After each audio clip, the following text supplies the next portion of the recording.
As we begin this new year, I am thinking a lot about the word commitment. Hello, my name is Christine Jurisic, and this is a Retreat, Reflect, Renew monthly retreat reflection on New Word, New Commitment. The invitation to focus on a new word for the upcoming year is a January ritual for Retreat, Reflect, Renew. I get excited to see your intentions in the comment space and listen to them during our Sacred Circle sessions. Choosing a word is not about creating a goal or adding to your to-do list. In fact, you don't even have to choose a word. It is about being attentive and listening to your values and desires and where God resides in all of them. Whether your word is more about being or doing, it will require a commitment in order to be fruitful. So this month, I wanted to focus on this word. So, as you hear the word commitment, what is your internal reaction? What were you thinking when you just saw that was the title of this whole reflection? Perhaps your body tenses up as you think of all your obligations, especially entering into this new year after a break. Maybe your heart warms as you reflect on the loyalty you experience in particular relationships in your life. Words such as commitment and expectation stir up different responses in each of us. I honor that. A quick search for the definition of commitment online reveals the tension you may experience with the word commitment. One definition said, the state or quality of being dedicated to a cause, activity, etc. And then another one said, an engagement or obligation that restricts freedom of action. One definition shows the positive feelings that come with connection, while the other speaks to the fear and burden of one more thing to do. The invitation here is to explore your relationship with commitments. Really notice how your body tenses up, what your narratives are. I think that commitment is an unpopular word these days, yet we are living at a time when there is such a desire for wholeness by way of community, healthy living, and spiritual connection. Each of these values requires intention and some type of commitment. Author Parker Palmer is known for his work on community. In the book Hidden Wholeness, he discusses the catch-22 many experience with wanting community yet fearing commitment. Here is his quote. People who feel at risk of losing touch with their souls will say that they need such a circle, a faith group he's talking about here. Yet they often claim that their fragmented and frenzied lives, the lives that put them at risk, make it impossible for them to join.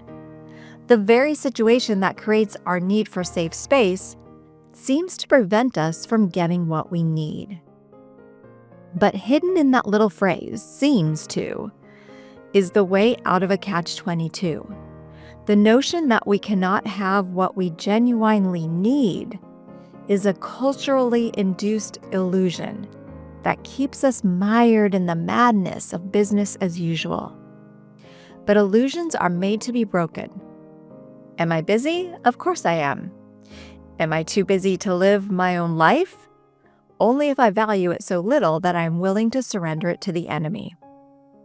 We cannot get snared in a catch-22 unless we consent to it. So the way out is clear.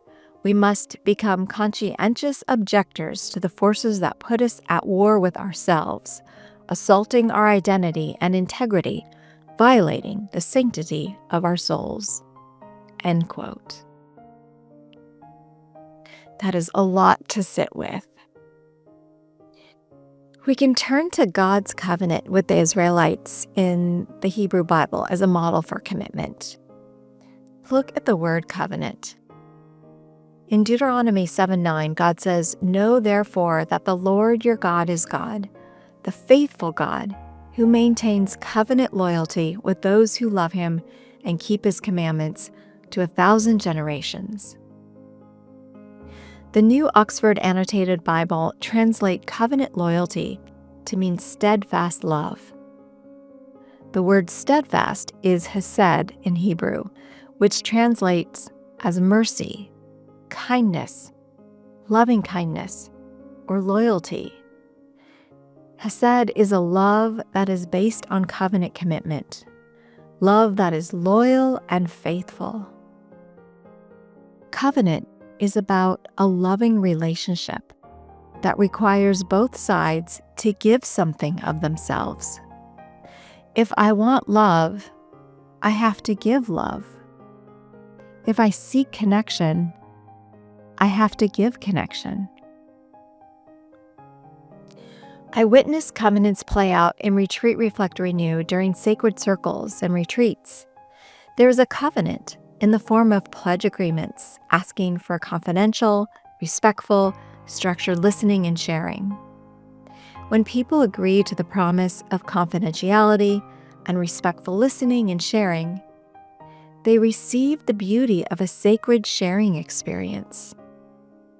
But it's making that covenant, making that commitment to those sharing principles that gives you that experience. I'm also looking forward to seeing how a covenant will play out in our new Sacred Self, Sacred Community program that starts this month. Participants will enter into a covenant by way of making a time commitment and agreeing to a loving and respectful way of interacting with one another in the name of building community. The gift will hopefully be one of deep connection and mutuality. In a book on how to create sacred circles of trust, Johann Wolfgang von Goethe says, "Making a commitment is the opportunity to receive that for which we desire. The moment one definitely commits oneself, then providence moves too. All sorts of things occur to help that would never otherwise have occurred. A whole stream of events issues from the decision, raising in one's favor all manner of unforeseen incidents, meetings, and material assistance that no man would have dreamed would come his way." End quote. So I invite you to be attentive. As you enter this new year and reflect on your chosen word, be attentive to your relationship and experience with commitment. By the way, again, as I said at the top, you do not have to choose a word. Maybe you are committing to being open to a word choosing you throughout 2025. Even so, I invite you to join us in the ritual of taking time to reflect on how you want to enter the new year. Maybe a word will help you. Maybe a reflection on how you experience commitment will help you. Blessings on your journey to a new year, new word, and possibly a new commitment, however that commitment may look for you.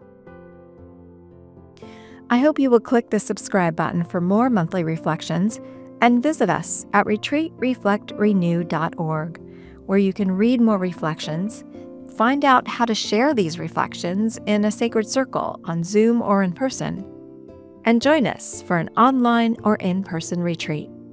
Retreat, Reflect, Renew, a Christ-centered retreat ministry dedicated to creating sacred space for people to grow spiritually and in community. Thank you for listening.